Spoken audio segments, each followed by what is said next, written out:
안녕하십니까? 정성산 TV입니다. 지금 한동훈이 난리났다. 검찰 특수부 선배들 충격 증언 터져 나왔습니다. 그런데 사실상 한동훈 체제에서 영입했던 사람들 가운데 지금 잘 살아올 사람이 누가 있나? 거의 없다. 거의 없다. 그러니까 지금 이재명과 조국 여기서 지금 계속 설치고 대한민국 법을 파괴하려고 하고 있고, 우리 국민이 온화적이고 우리 국민이 불면증에 불리게 하고 우리 국민처럼 우울증을 불리게 하고 있는 이재명 사태를 지켜보면서 그 문제를 자기의 어려운 분노로 이기고 싸우고 글을 올리고 방송을 하고 SNS 활동하는 사람이 누가 있나는 겁니다.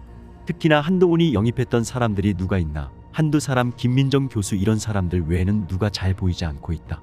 그러면 한동훈이 꿈꾸고 있는 우파 진영에서의 말하자면 국민의힘은 어떤 사람들이 될까? 나중에 그러니까 아주 보수는 가버리고 보수는 가버리고 정의당과 민주당과 참여연대 그리고 신중파들이 어우러져서 만드는 그런 단체가 되지 않을까? 그런 걱정을 하게 되는 겁니다. 거기다가 이민청을 만들어가지고 계속해서 외부 사람들 온다는데 외부 사람들이 우리나라에 오는 것 중에 제일 80%에서 90%가 중국 사람들이다.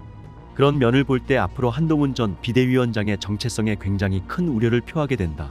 한동훈 전 비대위원의 싸움을 잘 알겠는데, 그런데 우파 전형의 리드가 되기 위해서는 확실한 자기 정체성, 그리고 그 주변에서 권력을 탐하거나 자기 정체성이 부정확했던 사람들, 김경률이라든지 뭐 이런 사람들, 기본적으로 진중권 같은 사람들, 어떻게 차이나라이프라는 친중 행태를 보이고 있는 사람들이 나사까지 돼서 자기 의지하고 있다면 이게 말이 되는 소리입니까? 대법원과 대검찰청, 서울중앙지법, 서울중앙지검이 몰려있는 법조타운 1번지인 서울 서초동에서 한동훈 국민의힘 비대위원장은 여전히 법조인들의 술자리에서 빠지지 않는 단골 이야깃거리다. 그가 서초동을 떠난 지 여러 해가 지났지만 검사 한동훈에 대한 법조인들의 기억은 마치 무용담처럼 서초동을 떠돈다. 세간에는 서울법대를 나온 천재, 조선제1검, 윤석열 사단의 핵심 멤버 등으로 그를 평가한다. 한동훈이 윤석열 정권의 최고 실세가 될 수 있었던 배경으로 꼽는 요소들이다.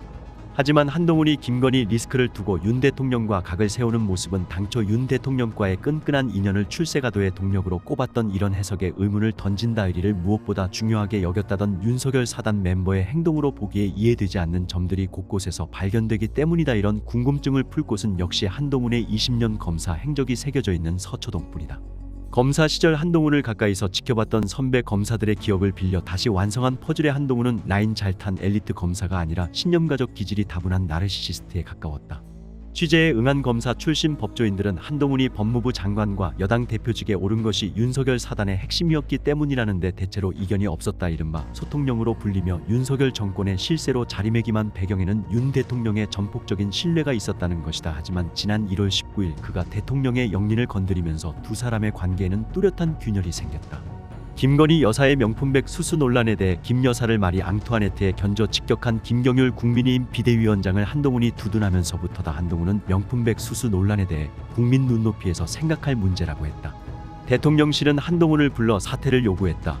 대통령실이 여당 대표의 거취 문제를 구체적으로 거명한 것은 당정분리 원칙에 정면 위배되는 중대한 사건이다. 윤 대통령의 분노가 얼마나 컸는지 보여주는 사례다. 실제로 윤 대통령은 사석에서 눈에 넣어도 안 아플 후배에게 뒤통수를 맞았다고 섭섭한 감정을 토로했다고 한다. 결국 한동훈이 충남 서천시장에서 윤 대통령에게 90도로 인사한 뒤 기차를 같이 타고 귀경하는 브로맨스를 연출해 그 이상의 파국은 막았지만 이는 임시 봉합일 뿐 두 사람이 돌아올 수 없는 강을 건넜다는 관측이 지배적이다.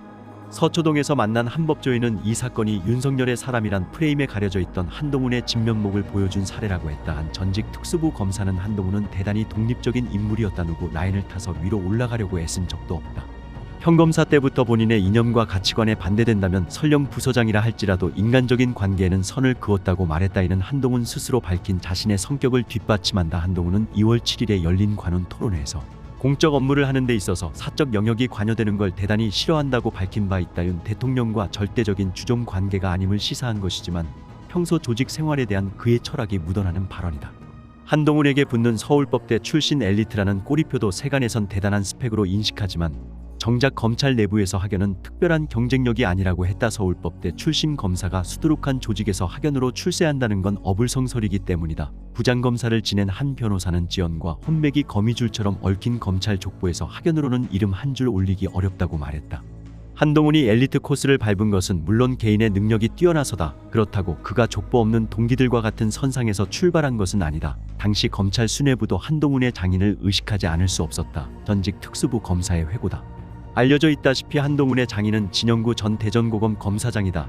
기자들과 모인 자리에서 조폐공사 파업 유도 발언으로 1999년 검사복을 벗었지만 검찰 내에서 천재로 손꼽히며 후배들로부터 신망이 상당했다. 특수부 전성시대가 열리기 전인 1980에서 1990년대 검찰 내 주류인 공안통이었다 한 전직 부장검사는 진 전 검사장에 대해 선후배들에게 처신을 굉장히 잘한 분으로 기억한다고 했다.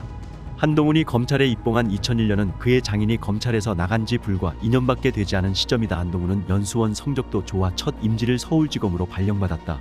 똑똑한 데다 외모도 준수한 진 검사장 사위는 당연히 선배들의 관심을 한몸에 받았다.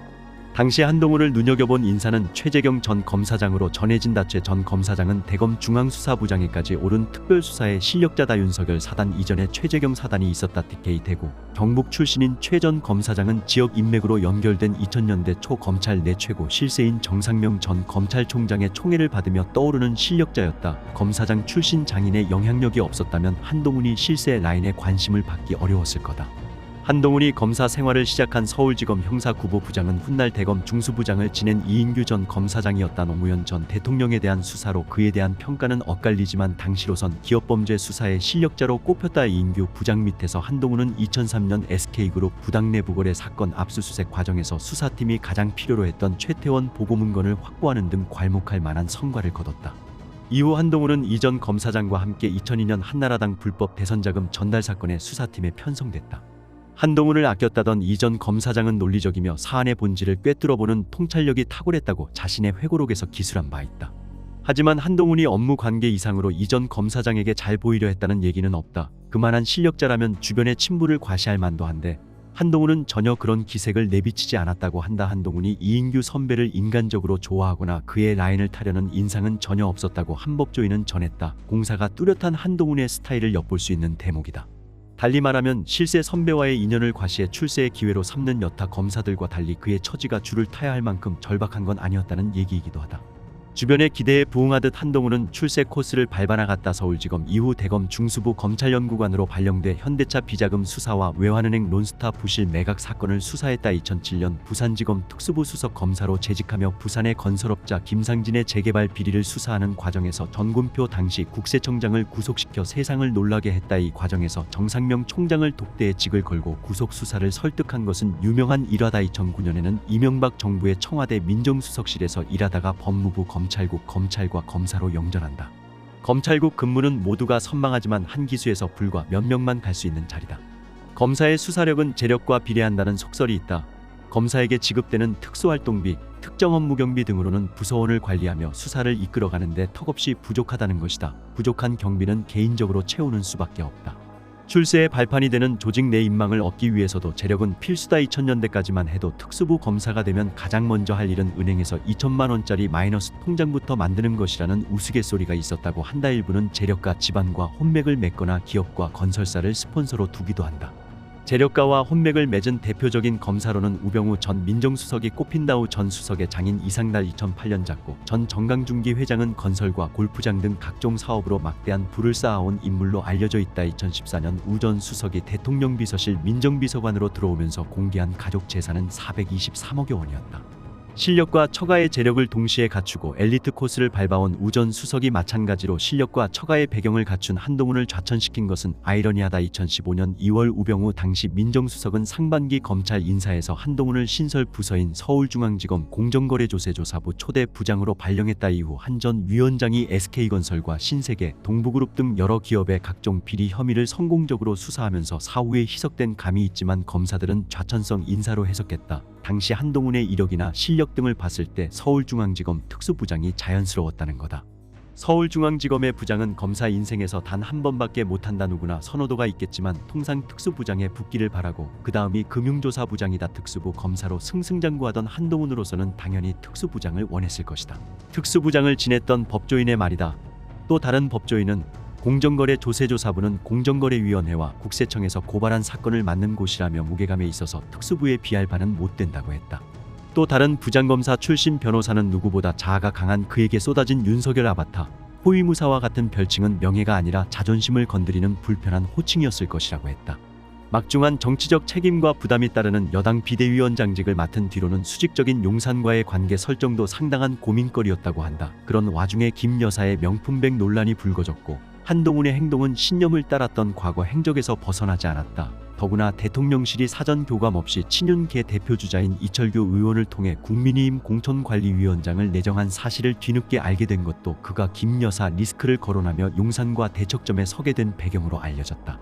왜 이재명을 구속하지 않느냐 이렇게 말하고 있습니다. 자, 이원석 검찰총장이 들어와서 자, 우리 반국가 세력 여기에 대해서 반대하거나 자, 말하자면 구속을 해야 된다 이런 의지를 표명한 적도 없다고 말하고 있습니다. 오히려 자, 더불어민주당은 이원석에 대한 비판의 목소리를 내지 않고 있다는 것만 봐도 잘 알 수 있다. 그래서 자, 이원석이 나중에 사퇴하고 난 뒤에 올 9월 15일이면 임기가 마친다고 합니다. 자, 그러면 지금 더불어민주당에 입당하려고 하는 것인가? 정성산 TV 좋아요, 구독, 알림은 큰 힘이 됩니다. 후원해주시는 모든 분들께 가열차게 멸공.